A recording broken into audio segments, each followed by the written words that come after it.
All right, we're going to take a look at forearm supination, which is going to be your supinator muscle as well as your biceps brachii. You want your patient to be in a short sitting position as we are here.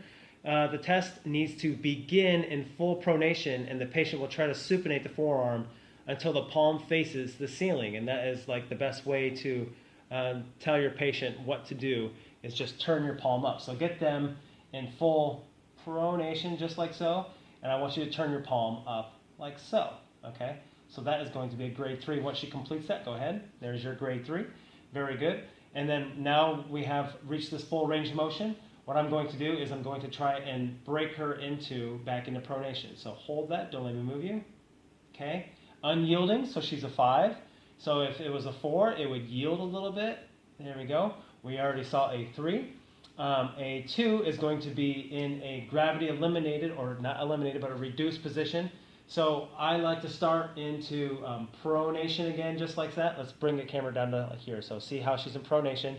Now I'm going to pull it up like this, and now what I want you to do is turn that palm so it faces you like that, okay? So go ahead and do that for me. Very good. She completed a full range of motion, so we know in this gravity reduced position that she is she's a 2. It's kind of like, I always like to tell the patient, it's almost like you're doing the queen wave here, okay? So that's a good way to remember that. So now back to a grade 1, you can maintain them in the short sitting position. The arm and the elbow are going to be flexed as if a grade 3 test, so you're going to bring them down into here. Very good. And now I need to support the forearm just distal to the elbow, just like right where I am.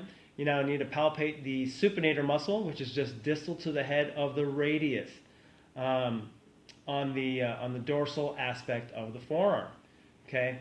And again, you're going to try to ask them to turn their palm to face the ceiling.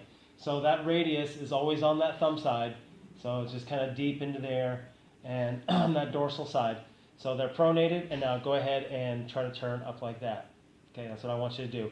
Now, they won't have any motion, of course, if you're testing for a grade 1, so all you're feeling for is a slight contractile activity.